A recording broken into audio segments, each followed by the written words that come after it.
Electric potential.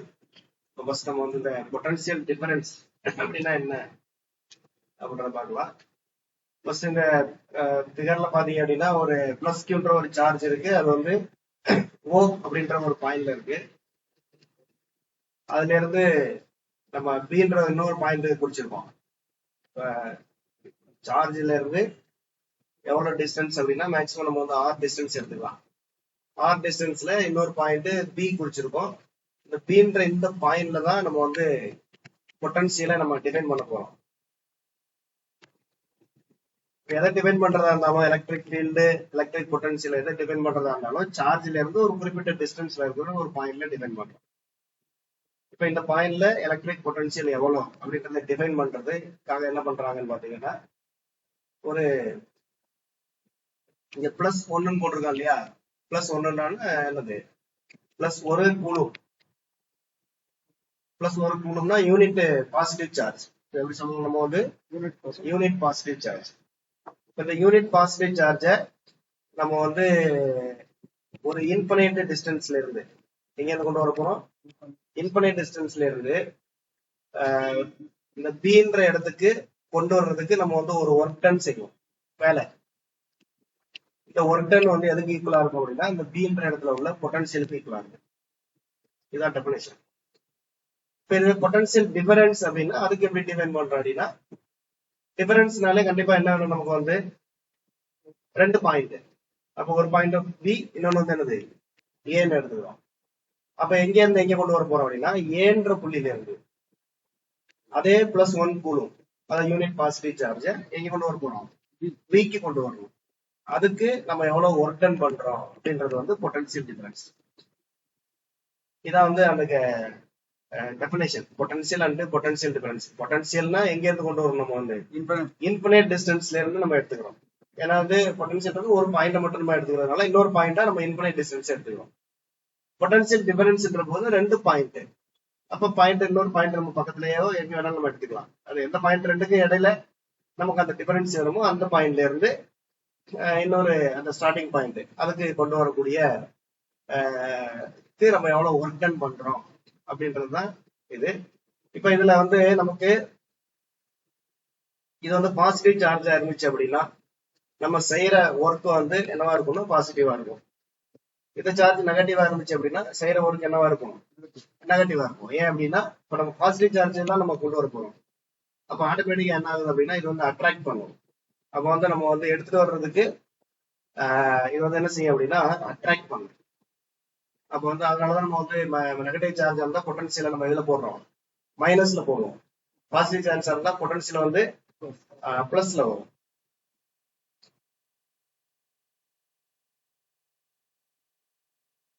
இப்ப consider, இப்ப நம்ம சொன்னதுதான் இங்க எழுதிருப்போம். Consider an isolated point charge plus q lying at O.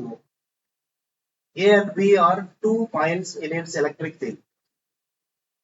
Let WAB be the work done. WAB-ன்றது A ல இருந்து B க்கு கொண்டு போறதுக்கான வேலை.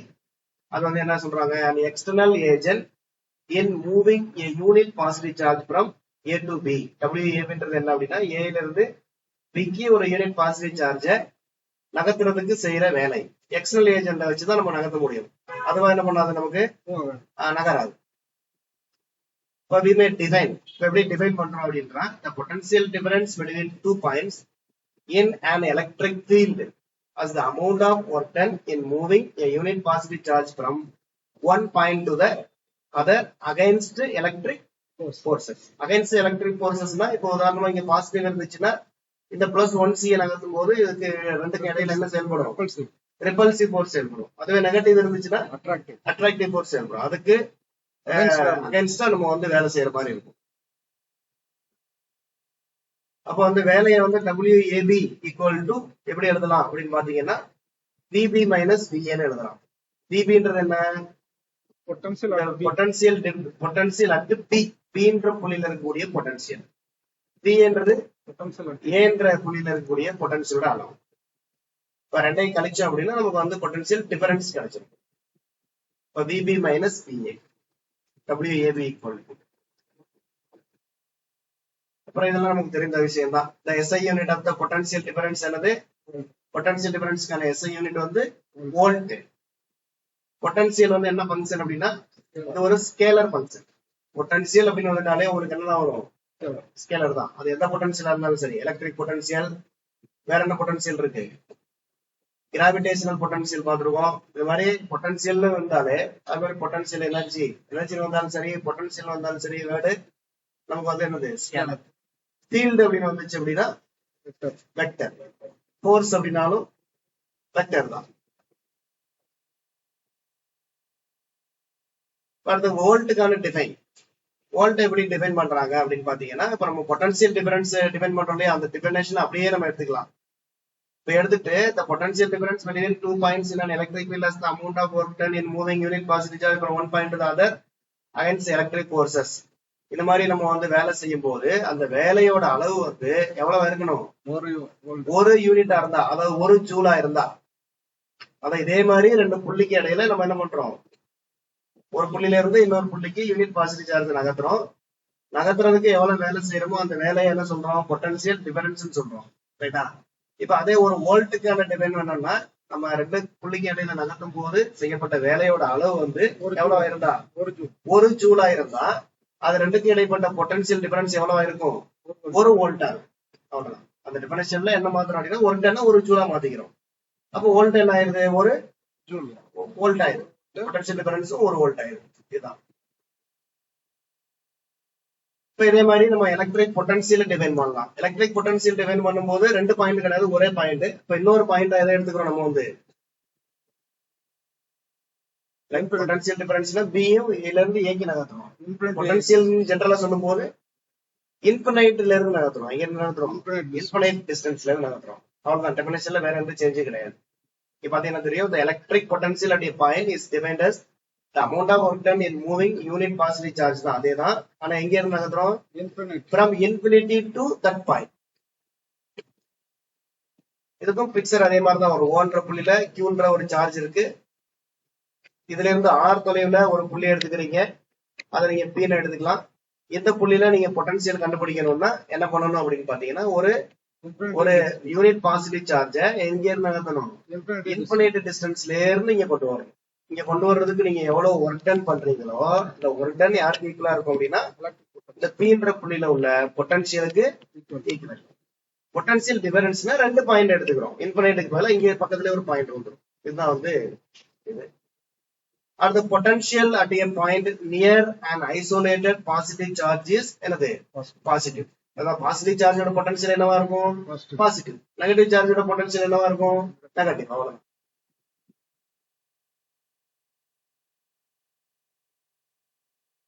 ஏன்னா நீங்க பாசிட்டிவ் சார்ஜுக்கு நீங்க பண்ணும்போது work done is positive, negative சார்ஜுக்கு பண்ணும்போது ஒர்க் டன் என்னவா இருக்கும், நெகட்டிவ். ஏன் அப்படின்னா அங்க வந்து என்ன ஃபோர்ஸ் நடக்குதுன்னா அட்ராக்டிவ் ஃபோர்ஸ். அப்ப நீங்க வந்து ரெப்பல்சிவ் ஃபோர்ஸ் இருந்தாலும் அதுக்கு எதிராக நம்ம வேலை செய்யறோம். இது ஆட்டோமேட்டிக்காவே என்ன பண்ணுது, நமக்கு அட்ராக்ட் பண்ணுது. அதனால ஒர்க் டன் வந்து நம்ம பண்ண வேண்டியது இல்லை. ஆக்சுவலா அது என்ன பண்ணுது, அது ஒர்க் டன் பண்ற மாதிரி வரும். சோ அதனால நமக்கு என்ன ஆகும் ஆட்டோமேட்டிக்கா, அதனாலதான் நெகட்டிவ் சார்ஜுக்கு பொட்டன்சியல் இஸ் நெகட்டிவ், பாசிட்டிவ் சார்ஜ்ல பொட்டன்சியல் வந்து பாசிட்டிவ்.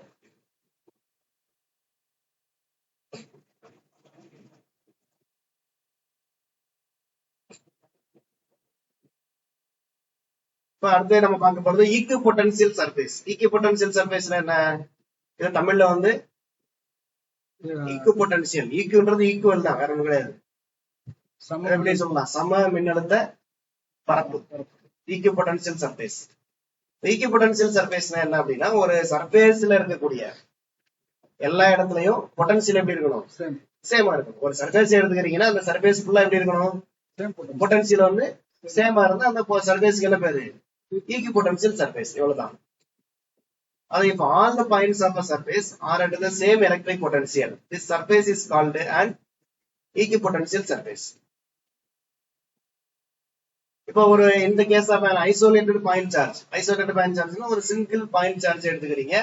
அது வந்து என்ன பாயிண்ட் சார்ஜ், ஐசோலேட்டட் பாயிண்ட் சார்ஜ்னா பக்கத்துல வேற எந்த சார்ஜுமே இல்லை அப்படின்னு அர்த்தம், வேற கிடையாது. அதுக்கு ஈக்விபொட்டன்ஷியல் சர்ஃபேஸ் எப்படி இருக்கும் அப்படின்னு பாத்தீங்கன்னா, அதோடைய ஷேப் வந்து ஸ்பியர்ஸா இருக்கும். என்ன வடிவத்துல இருக்கும், ஸ்பியர். என்ன ஸ்பியர் அப்படின்னா சீரீஸ் ஆஃப் கான்சென்ட்ரிக் ஸ்பியர். அதுவே நீங்க ஒரு யூனிஃபார்ம் எலக்ட்ரிக் ஃபீல்டு எடுத்துக்கிட்டீங்க அப்படின்னா அதனுடைய ஈக்கி பொட்டன்சியல் எல்லாமே எப்படி இருக்கும்னா பேரலல் ஈக்கி டிஸ்டன்ட் பேரலல் லைன்ஸ் மாதிரி இருக்கும். இது எப்படின்னு பாத்தீங்கன்னா உங்களுக்கு வந்து ஐசோலேட்டட் பாயிண்ட் சார்ஜ்னா ஒரு சிங்கிள் பாயிண்ட் சார்ஜ். அப்ப பாயிண்ட் சார்ஜ்ல இருந்து ஈக்குவல் டிஸ்டன்ஸ்ல இருக்கக்கூடிய எல்லா புள்ளிலையும் பொட்டன்சியல் எப்படி இருக்கும்? சேமா இருக்கும். அதே மாதிரி இதுல இருந்து அடுத்த ஈக்குவல் டிஸ்டன்ஸ்ல இருக்கக்கூடிய எல்லா புள்ளிகளும் இருந்துச்சுன்னா இன்னொரு ஸ்பியர் கிடைக்கும். அதே மாதிரி அடுத்தடுத்து என்ன கிடைக்கும்? உங்களுக்கு ஸ்பெரிக்கல் சர்ஃபேஸ் வந்து நமக்கு கிடைக்கும். இதைதான் நம்ம என்ன சொல்றோம் அப்படின்னா கான்சென்ட்ரிக் ஸ்பியர்ஸ் அப்படின்னு சொல்றோம். அது என்ன கான்சென்ட்ரிக் ஸ்பியர்னா, இது இந்த எல்லா ஸ்பியருக்கும் ஒரே ஒரு என்ன மட்டும் தான் இருக்கு? மையம், சென்டர். அதான் கான்சென்ட்ரிக் ஸ்பியர். இதை தமிழ்ல சொன்னா ஒரே மையம் கொண்ட கோளங்கள். அப்ப இதுல இருந்து சம தூரத்துல இருக்கக்கூடிய எல்லா புள்ளிகளையும் இணைச்சு நீங்க ஒரு கோலம் வரைஞ்சீங்கன்னா, ஸ்பியர் வரைஞ்சீங்கன்னா, அந்த ஸ்பியர் எல்லாமே இந்த ஸ்பியர்ல உள்ள எல்லா புள்ளிகளும் ஒரு பர்டிகுலர் ஸ்பியர்ல இதுல உள்ள எல்லா புள்ளியும் எப்படி இருக்கும்? எல்லா புள்ளியும் பொட்டன்சியல் சேம். இதுல உள்ள எல்லா புள்ளிலையும் பொட்டன்சியல் எப்படி இருக்கும்? சேமா இருக்கும். சரி, இப்ப இதுல உள்ள பொட்டன்சியல் சேமா இருக்குமா வேற வேறையா இருக்கும்? இந்த அவுட்டர் ஸ்பியர் எடுத்துக்கிறோம். இதுல இருக்கக்கூடிய எல்லா புள்ளிலையும் பொட்டன்சியல் எப்படி இருக்கும்? சேமா இருக்கும். அதுக்கு உள்ள ஸ்பியர்ல உள்ள எல்லா புள்ளிலையும் பொட்டன்சியல் சேம். ஆனா இப்ப ரெண்டு வெவ்வேறு ஸ்பியர் எடுக்கும்போது பொட்டன்சியல் எப்படி இருக்காது? சேமா இருக்காது. அந்த ஒரு பர்டிகுலர் ஸ்பியர்ல சேமா இருக்கும். ஆனா அடுத்த ஸ்பியர் போது பொட்டன்சியல் டிஃபரெண்ட் ஆகும். எப்படி இருக்கலாம்? இது வந்து பிளஸ் கியூ. இந்த ஸ்பியரோட பொட்டன்சியலோட இந்த ஸ்பியரோட பொட்டன்சியல் எப்படி இருக்கலாம்? கூட இருக்கலாமா கம்மியா இருக்கலாமா? எதுக்கு பொட்டன்சியல் கூட இருக்கும்? எதனுடைய எந்த ஸ்பியரோட பொட்டன்சியல் கம்மியா இருக்கும்? இது ஃபர்ஸ்ட் உள்ள உள்ளது வந்து டிஸ்டன்ஸ் கம்மியா இருக்கும்போது பொட்டன்சியல் இன்கிரீஸ். பக்கத்துல இருக்கக்கூடிய ஸ்பியருக்கு பொட்டன்சியல் ஜாஸ்தியா இருக்கும். ஏன்னா நமக்கு பொட்டன்சியலுக்கான ஃபார்முலா வந்து V = 1/4πε0 Q/r. ஆர் ஸ்கொயர் வந்து ஃபோர்ஸுக்கும் ஃபீல்டுக்கும் தான் ஸ்கொயர். பொட்டன்சியலுக்கு வந்து ஆர் மட்டும் தான். ஒரு பொட்டன்சியல் எனர்ஜி ரெண்டுக்குமே. அப்ப V ப்ரொபோஷனல் எப்படி இருக்கு? 1/r. அப்ப டிஸ்டன்ஸை பொறுத்து எப்படி இருக்கு நமக்கு?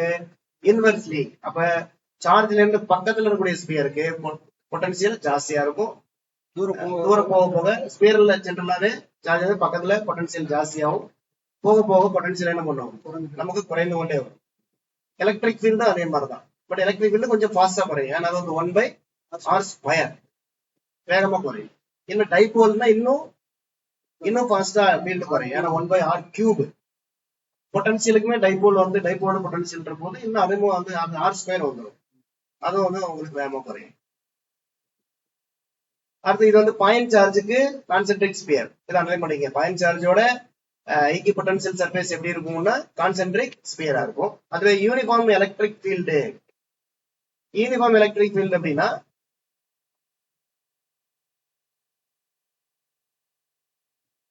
யூனிஃபார்ம் எலக்ட்ரிக் ஃபீல்ட்னா என்ன அப்படின்னா, இப்ப எப்படி ஈக்கி பொட்டன்சியல் சர்ஃபேஸ் மாதிரி தான் யூனிஃபார்ம் எலக்ட்ரிக் ஃபீல்டுன்றது.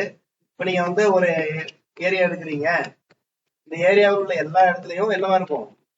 E வந்து சேமா இருக்கும். இப்படி இருந்துச்சுன்னா அதை நம்ம என்ன சொல்றோம்?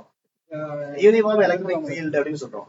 இந்த யூனிஃபார்ம் எலக்ட்ரிக் ஃபீல்டால உருவாகக்கூடிய அந்த இது வந்து எப்படி இருக்கும்னா, இதுக்கு ஆக்சுவலா பெர்பெண்டிகுலர், இந்த பெர்பெண்டிகுலர் லைன்ஸ் இருக்கு இல்லையா, இந்த ஒவ்வொரு பெர்பெண்டிகுலர் லைன்ஸ்லயும் உள்ள பொட்டன்சியல் எப்படி இருக்கும்? நமக்கு சேமா இருக்கும். இந்த ஃபீல்டுக்கு பெர்பெண்டிகுலரா இருக்கக்கூடிய இந்த லைன்ஸ் எல்லாமே ஒரு ஏரியா. ஆக்சுவலா பிளேன்ஸ்னு சொல்லுவாங்க. நீங்க வந்து இதை வந்து என்ன சொல்லுவாங்கன்னா பேரலல் பிளேன்ஸ். எப்படி சொல்லுவோம்? Parallel planes. இது மாதிரி இருக்கும் யூனிஃபார்ம் எலக்ட்ரிக் ஃபீல்டுக்கு ஈக்கி பொட்டன்சியல் சர்ஃபேஸ். அடுத்து நம்ம பார்க்க போறது ஈக்கி பொட்டன்சியல் சர்ஃபேஸ் ப்ராப்பர்ட்டிஸ். இது எல்லாமே முக்கியமான points. If a test charge Q is moved between any 2 points on an equipotential surface through any path, the work done is 0. இந்த பாயிண்ட்ல என்ன சொல்லிருக்காங்க? ஒரு ஈக்விபொட்டன்ஷியல் சர்ஃபேஸ்ல எந்த ரெண்டு பாயிண்ட்டுக்கு இடையிலையும் நீங்க ஒரு சார்ஜை மூவ் பண்றதுக்கு எந்த ஒரு வேலையும் செய்ய வேண்டியது, அதான் ஒர்க் டன் 0. உதாரணமா நம்ம ஈக்விபொட்டன்ஷியல் சர்ஃபேஸா ஒரு ஸ்பியர் எடுத்துக்கங்க. ஸ்பியர்ல இங்க வந்து பொட்டன்சியல், இங்க உள்ள பொட்டன்சியல், இங்க உள்ள பொட்டன்சியல், இங்க உள்ள பொட்டன்சியல் எல்லாமே எப்படி இருக்கும்? சேமா இருக்கும். இப்போ ஒரு சார்ஜ் எடுத்து இந்த இடத்துல இருந்து இந்த இடத்துக்கு நகர்த்தணும். நம்ம ஏற்கனவே பொட்டன்சியல் டிஃபரன்ஸ்ல பார்த்தோம். ஒரு சார்ஜ இந்த மாதிரி ஒரு சார்ஜ் இருந்துச்சுன்னா இந்த புள்ளியில பொட்டன்சியல் டிஃபரன்ஸ் கண்டுபிடிக்கணும்னா இந்த பாயிண்ட்ல இருந்து இந்த பாயிண்ட்டுக்கு நகர்த்துறதுக்கு நம்ம என்ன செய்யறோம், நம்ம ஒரு ஒர்க் டன் பண்ணணும்னு சொன்னோம். இப்ப இங்க இந்த பாயிண்ட்ல இருந்து இந்த பாயிண்ட்டுக்கு ஒரு சார்ஜ் நகர்த்துறதுக்கு நம்ம என்ன பண்ண வேண்டியிருக்கும், ஒர்க் டன் பண்ண வேண்டியிருக்குமா இருக்காதா? தேவையில்லை. ஏன் தேவையில்லைன்னா இந்த இடத்துல உள்ள பொட்டன்சியல் அளவும் இந்த இடத்துல உள்ள பொட்டன்சியல் அளவும் எவ்வளவு சேம். அப்ப ரெண்டுக்குள்ள பொட்டன்சியல் டிஃபரன்ஸ் எவ்வளவு, பொட்டன்சியல் டிஃபரன்ஸ் வந்து 0. இப்ப நம்ம செய்யற ஒர்க் டன் தான் இங்க பொட்டன்சியல் டிஃபரன்ஸா இருக்கும். அப்ப இங்க பொட்டன்சியல் டிஃபரன்ஸே 0னா அப்ப ஒர்க் டன் என்னதான், அதான் ஒர்க் டன் தான் பொட்டன்சியல் டிஃபரன்ஸா கன்வெர்ட் ஆகுது. பொட்டன்சியல் டிஃபரன்ஸ் இங்க என்ன இருக்கு, 0. இப்ப therefore work done equal to, அப்ப நீங்க ஒரு ஈக்குவல் பொட்டன்சியல் சர்ஃபேஸ்ல ஒரு சார்ஜ நகர்த்துறதுக்கு, ஒரு புள்ளியில இருந்து இன்னொரு புள்ளிக்கு நகர்த்துறதுக்கு எந்த ஒரு வேலையும் என்ன பண்ண வேண்டாம், செய்ய வேண்டியது. நெக்ஸ்ட் பாயிண்ட் பாத்தீங்கன்னா equal potential surface is always perpendicular to the electric field. Equal potential surface வந்து எலக்ட்ரிக் ஃபீல்டுக்கு எப்படி இருக்கும், பெர்பெண்டிகுலரா இருக்கும். இப்ப இது எப்படின்னு பாத்தீங்கன்னா நமக்கு வந்து ஒரு பாயிண்ட் சார்ஜ் எடுத்துக்கிட்டீங்க அப்படின்னா அதனுடைய ஈக்குவல் பொட்டன்சியல் சர்ஃபேஸ் இப்பதான் நம்ம பார்த்தோம். எப்படி இருக்கும், நமக்கு இது மாதிரி ஸ்பெரிக்கல் ஷேப்ல இருக்கும். இப்ப இது ஒரு பாயிண்ட் சார்ஜ், இது பிளஸ் கியூ. இதுக்கு வந்து இப்ப ஒரு பிளஸ் கியூக்கு எப்படி நம்ம வந்து எலக்ட்ரிக் ஃபீல்டு லைன்ஸ் வரையலாம்.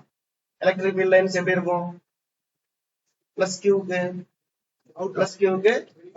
அவுட்வர்ட், எல்லா டைரக்ஷன்ல இருந்தும் அவுட்வர்டா இந்த மாதிரி போகும். இதான் வந்து எலக்ட்ரிக் ஃபீல்ட் லைன்ஸ். இதோட ஈக்குவல் பொட்டன்சியல் சர்ஃபேஸ் எப்படி இருக்கு, நமக்கு ஸ்பெரிக்கலா இருக்கு. ரைட்டா? அப்ப எந்த இடத்துல வேணாலும் நீங்க பாருங்க எத்தனை டிகிரி வரும் கரெக்டா.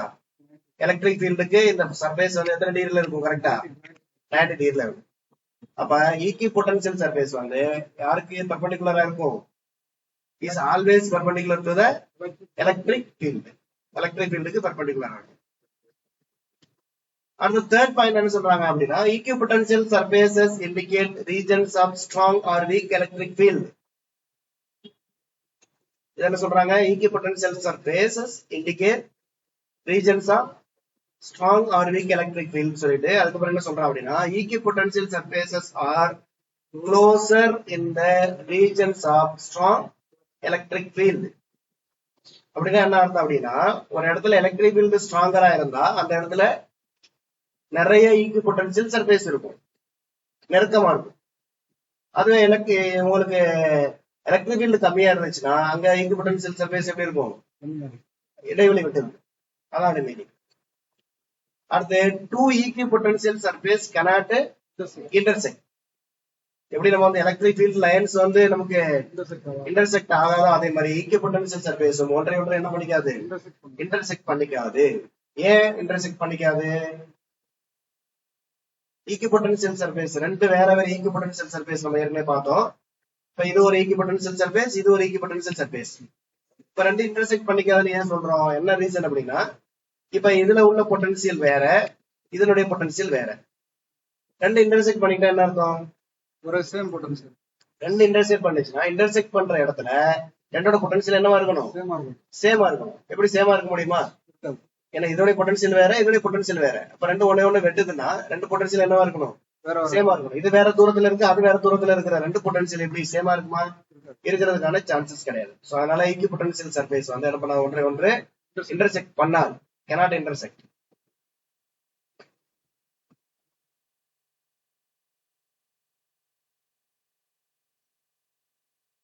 அப்படியே நம்ம வந்து டைரக்டா ஃபார்முலா வந்துடலாம். Potential at a point due to point charge. ஒரு பாயிண்ட் சார்ஜால எவ்வளவு பொட்டன்சியல் அப்படின்றதுக்கான formula V equal to 1/4/epsilon Q by R. அடுத்த முக்கியமான formula relation between electric potential and electric field. Electric ஃபீல்டுக்கும் பொட்டன்சியலுக்கும் உள்ள ரிலேஷன் என்ன, நம்ம ஏற்கனவே பிஜிடிஆர்ல வந்துருக்கும். General formula E equal to minus grad V equal to minus del V. இது எப்படி சொல்லலாம் அப்படின்னு பாத்தீங்கன்னா E equal to minus grad V என்ற ஃபார்முலாவை நீங்க அப்படியே வந்து சென்டென்ஸா சொன்னீங்க அப்படின்னா மைனஸுக்கு நெகட்டிவ், கிராட்ன்றது கிரேடியன்ட், Vன்றது என்னது பொட்டன்சியல். இப்ப electric field equal to negative gradient of the potential. பொட்டன்சியலுடைய நெகட்டிவ் கிரேடியன்ட்க்கு ஈக்குவல் எது, எலக்ட்ரிக் ஃபீல்ட். இத வந்து ரெண்டுக்கு உள்ள ரிலேஷன். இதுல கிராட் v அப்படின்றத எப்படி எழுதலாம் அப்படின்றத நம்ம இங்க எழுதியிருக்கோம். I dou v by dou x plus j dou v by dou y plus k dou v by dou z. இது நம்ம வெக்டர் ஆல்ஜிப்ரால வரக்கூடிய டேர்ம் தான். And the electric field at any points is the negative gradient of the potential at that point. Minus sign எதை indicate பண்ணுதுன்னு பாத்தீங்கன்னா indicates that E points in the direction of decreasing V. E வந்து எதை நோக்கி இருக்கும் அப்படின்னு பாத்தீங்கன்னா V குறையக்கூடிய அளவு நோக்கி இருக்கும். உதாரணமா வந்து V1 இங்க வந்து V2 இருக்குன்னு பாத்தீங்கன்னா அப்ப E ஓட டைரக்ஷன் எப்படி இருக்கும் அப்படின்னா இப்ப V1 ஓட வேல்யூ வந்து +10, V2 ஓட டைரக்ஷன் வந்து +5 இருக்குன்னு வச்சுக்கலேன். அப்ப வந்து எங்க என்ன டைரக்ஷன்ல இருக்கும் நமக்கு வந்து E ஓட டைரக்ஷன் எங்க இருந்து எங்க இருக்கும் என்ன சொல்றாங்க E points in the direction of decreasing V. V குறையறத நோக்கி இருக்கும். அப்ப அதேத்துல இருந்து நம்ம எந்த டைரக்ஷன்ல வரும் உங்களுக்கு இந்த டைரக்ஷன்ல வரும். அதனாலதான் மைனஸ் வருது, வேற ஒரு நெகட்டிவ் கிரேடியன்ட். அடுத்து curl E equal to 0. curl E 0ன்றது நம்ம ஏற்கனவே பார்த்ததுதான். இதெல்லாம் ஜெனரலான formulas. curl E equal to 0. curl E 0ன்றத வச்சு நம்ம E வந்து என்ன சொல்றோம் அப்படின்னா E க்கு வந்து curl E வந்து ஒரு irrotational, அப்புறம் வந்து அதுக்கு வந்து curl இல்ல no curl அப்படின்னு சொல்லலாம், அல்லது ஜீரோ curl அப்படின்னு சொல்லலாம். அது இல்லாம இன்னொரு வேர்டு நம்ம யூஸ் பண்ணுவோம். என்ன வேர்டு அப்படின்னு பாத்தீங்கன்னா E வந்து ஒரு லேமல்லர் வெக்டர் ஃபீல்டு. இதை நோட் பண்ணிக்கங்க. லேமல்லர் வெக்டர் ஃபீல்டு எதை சொல்றோம் அப்படின்னா ஒரு ஃபீல்டோட curl 0 வந்துச்சுன்னா அதை நம்ம என்ன சொல்லலாம் லேமல்லர் வெக்டர் ஃபீல்டு சொல்லலாம், அல்லது irrotational வெக்டர் ஃபீல்டு சொல்லலாம், அல்லது ஜீரோ curl அந்த மாதிரி என்ன பண்ணலாம் நம்ம வந்து சொல்லலாம்.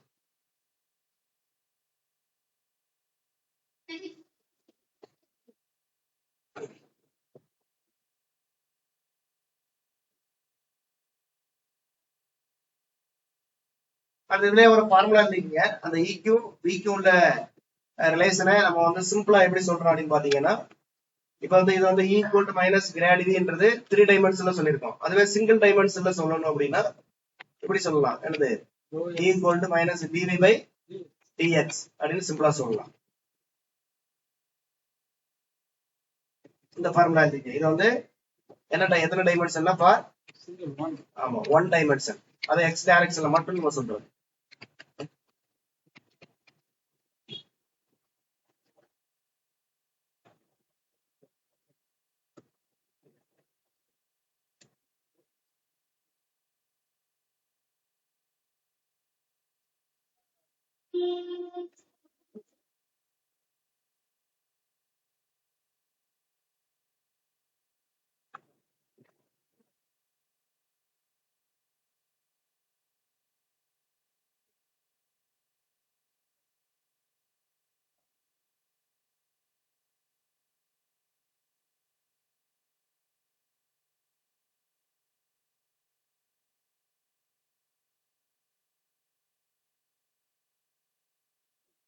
இப்போ ஒரு இந்த விக்யூல அந்த ரிலேஷனை வச்சு ஒரு ப்ராப்ளம் ஒன்று கேட்டிருக்காங்க. என்னன்னு பாத்தீங்க அப்படின்னா an electric field is shown by following function v equal to 3x plus 2y plus z. Find the potential gradient and intensity of electric field. வேற என்ன கொடுத்திருக்காங்க, v கொடுத்துட்டு பொட்டன்சியல் கிரேடியன்ட் என்னது கிராட் V கண்டுபிடிக்கணும். அடுத்து என்ன கண்டுபிடிக்கணும், intensity of electric field E கண்டுபிடிக்கணும். ரைட்டா? ஃபர்ஸ்ட் நம்ம வந்து கிராட் V கண்டுபிடிக்கிறோம். இப்போ V equal to 3x plus 2y plus z. பொட்டன்சியல் கிரேடியன்ட்ன்றது கிராட் V. கிராட் V க்கு என்ன formula, I dou v by dou x plus j dou v by dou y plus k dou v by dou z. இப்போ எப்படி calculate பண்றோம் அப்படின்னா first நம்ம I அப்படி எடுத்துக்கிறோம். I ன்றது unit vector. dou v by dou x னா இந்த v ய x பொறுத்து டிஃபரன்ஷியேட் பண்ணணும். அப்ப v ல உள்ள x டேர்ம் மட்டும் தான் பண்ண போறோம், மத்த டேர்ம் 0 ஆயிடும். அப்ப 3x பண்ணீங்கன்னா என்ன வரும் உங்களுக்கு 3. ஏன்னா x பொறுத்து பண்ணும்போது 3x வந்து 3 ஆ மாறிடும். அப்ப into 3 பிளஸ் அதே மாதிரி j cap dou v by dou y 2y y மட்டும் தான் பண்ண போறோம், மத்தது 0 ஆயிடும். இப்ப என்ன வருது உங்களுக்கு 2y பண்ணீங்கன்னா 2 பிளஸ் அதே போல k கேப் z பொறுத்து பண்ணீங்கன்னா என்ன வரும் உங்களுக்கு 1. இப்போ இதை வந்து அப்படியே எங்க எழுதிருக்கோம் 3i plus 2j plus 1k grad v கண்டுபிடிச்சாச்சு. அடுத்து எலக்ட்ரிக் ஃபீல்டு கண்டுபிடிக்கிறதுக்கு என்ன ஃபார்முலா உங்களுக்கு? Electric field equal to minus grad. ஏற்கனவே கிராட் v என்ன பண்ண போறோம், அப்படியே மைனஸ் பண்ணிட்டோம்னா நமக்கு வந்து என்ன கிடைச்சிரும், நமக்கு எலக்ட்ரிக் ஃபீல்டு கிடைச்சிரும்.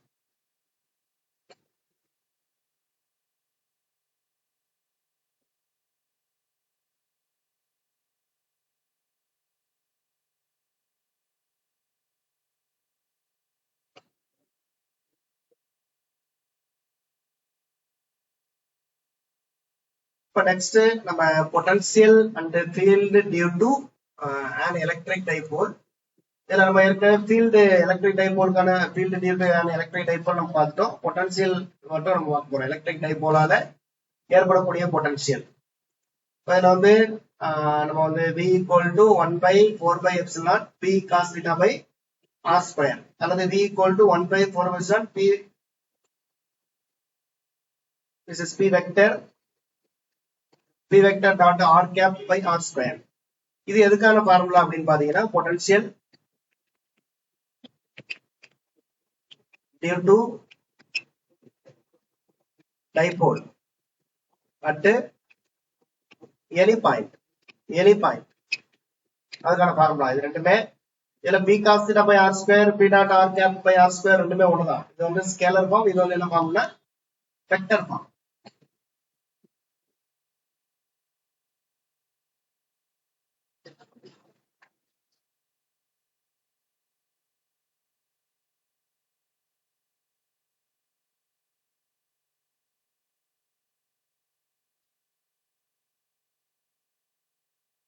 இது ரெண்டுமே சேம் ஃபார்முலா தான். உங்களுக்கு வந்து ஆக்சுவலா நீங்க p vector dot r cap இது எப்படி எழுதுவீங்க?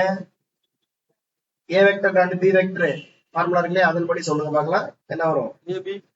a vector dot b vector equal to modulus a modulus b cos theta. அப்ப இதை அப்படியே எழுதலாமா? என்ன எழுதலாம்? மாடுலஸ் b வெக்டர் அடுத்து மாடுலஸ் r கேப் வெக்டர் அடுத்து cos theta equal to modulus p vector என்ன எழுதலாம் நீங்க? வெறும் p modulus of r cap. கேப்புக்கு மாடுலஸ் கண்டுபிடிச்சீங்கன்னா என்னது? 1 into cos theta. அப்ப p vector dot r capன்றது யாருக்கு equal? p into 1 cos theta is equal to p cos theta. அப்ப அந்த p cos theta தான் எடுத்துட்டு நம்ம என்ன போட்டுருக்கோம்? வெக்டர் ஃபார்ம்ல போடும்போது p vector dot r capனு போட்டுருக்கோம். வேற கூட ரெண்டுமே சேம் தான். இங்க வெக்டர் போடுறதுனால இங்க என்ன பண்ண கூடாது? வெக்டர் போட கூடாது. ஏன் இங்க வெக்டர் போடல? ஏன்னா இங்க என்ன ப்ராடக்ட்ல இருக்குது? இது இந்த டாட் ப்ராடக்ட். ரெண்டு வெக்டரை டாட் ப்ராடக்ட் பண்ணா கிடைக்கக்கூடியது என்ன கிடைக்கும்? நமக்கு ஸ்கேலர் தான் கிடைக்கும். பொட்டன்சியல் வந்து எப்பவுமே என்னதான்? ஸ்கேலர் தான். அதனால அந்த வெக்டர் ஃபார்ம்ல நம்ம எழுதலாம்.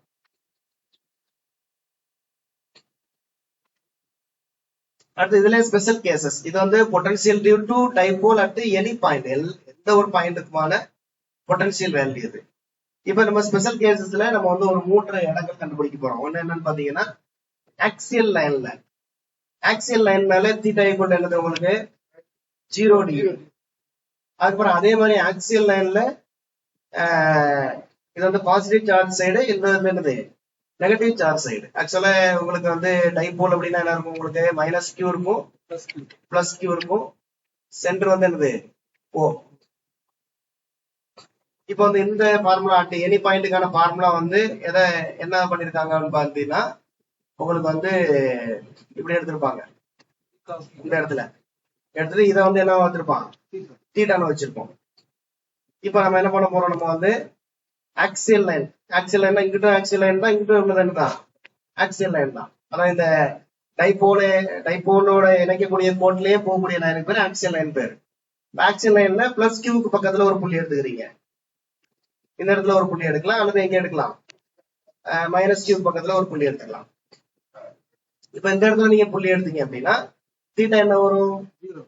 ஏன்னா இப்ப இந்த புள்ளியை தான் இங்க கொண்டு வந்து போறோம். இப்ப இதை கொண்டு வரும்போது இது ஆட்டோமேட்டிக்கா தீட்டா குறைஞ்சிக்கிட்டே வந்து இங்க வரும்போது என்ன ஆயிரும்? உங்களுக்கு 0 ஆயிரும். அதான் இந்த கோடு வந்து இந்த கோடோட ஜாயிண்ட் ஆயிரும். அப்ப தீட்டா ஈக்குவல் டு 0. அதனாலதான் ஆக்சியல் லைன்ல பாசிட்டிவ் சார்ஜ் சைடு எடுக்கும்போது தீட்டா ஈக்குவல் என்ன போறோம்? நம்ம வந்து 0 போடுறோம். அதுவே நெகட்டிவ் சைடு எடுக்கிறீங்க, நெகட்டிவ் சைடு எடுக்கும்போது இந்த கோடுக்கு இப்படி வரும். அப்ப இப்படி வரும்போது தீட்டா என்ன ஆகும் உங்களுக்கு? இன்க்ரீஸ் ஆகிட்டு இப்படியே என்ன வந்துடும் உங்களுக்கு? 180 டிகிரி வந்துடும். அதனால 180 டிகிரின்னு போடுறோம். தென் பீஸ் அந்த ஆக்சியல் லைன் போட்டிருக்கு இல்லையா? அது ஆக்சியல் லைன் கிடையாது, இது வந்து மாத்திக்கங்க. என்னது? ஈக்வட்டோரியல் லைன், அதாவது செங்குத்து கோட்டுல.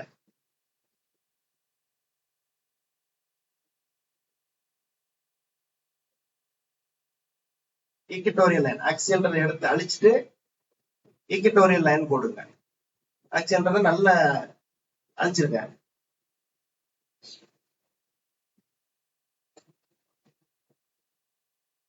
இப்ப ஈக்வட்டோரியல் லைன் எந்த லைன் உங்களுக்கு? சென்டர், இந்த லைன். இப்ப இந்த லைன் போகும்போது உங்களுக்கு இதுதான் ஏற்கனவே இருந்த தீட்டா. இப்ப தீட்டா என்ன ஆகுது உங்களுக்கு? எத்தனை டிகிரி வந்துருது உங்களுக்கு? Plus 90 degree. அப்ப தீட்டா கூட 90 டிகிரி. இப்போ 3 special case. First special case என்னது? பாசிட்டிவ் ஆக்சியல் லைன்ல பாசிட்டிவ் சார்ஜ் பக்கத்துல தீட்டா ஈக்குவல் டு 0 டிகிரி. அதே மைனஸ் கியூ பக்கத்துல, அதே ஆக்சியல் லைன்ல மைனஸ் கியூ பக்கத்துல theta equal to 190 degree. Equatorial லைன்ல வந்து தீட்டா ஈக்குவல் 90 டிகிரி. இந்த 3 தீட்டா வேல்யூவையும் நம்ம ஏற்கனவே பார்த்த அந்த ஜெனரல் ஃபார்முலா இருக்கு இல்லையா? ஜெனரல் ஃபார்முலா என்னது? V equal to 1/4 P cos theta by R ஸ்கொயர்ல கூடிய cos theta க்கு பதிலா நம்ம போட போறோம்.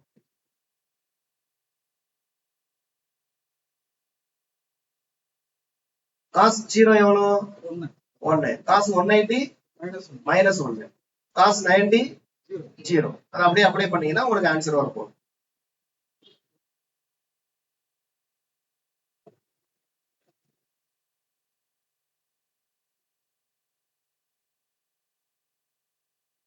இப்போ ஃபார்முலா வந்து general formula V equal to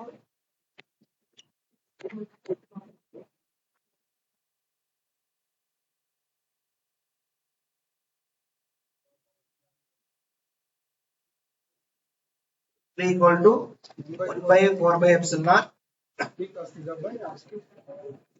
1/4 P cos theta P cos theta by R square.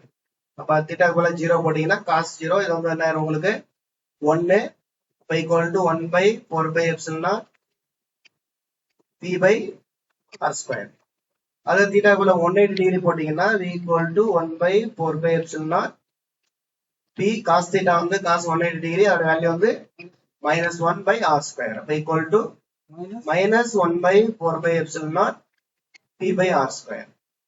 அதே போல நீங்க வந்து 90 டிகிரி போட்டீங்க அப்படின்னா V equal to 1/4 epsilon naught P cos theta போல cos 90 degree 0 by R square. 0வால எல்லாமே பெருக்கல்ல இருக்கும்போது 0வால பெருக்குனீங்கன்னா என்ன வரும் உங்களுக்கு? 0. அப்போ ஒரு டைபோலோட ஈக்வட்டோரியல் பிளேன்ல உங்களுக்கு வந்து என்ன ஆகுதுன்னு பாத்தீங்கன்னா பொட்டன்ஷியல் வந்து 0.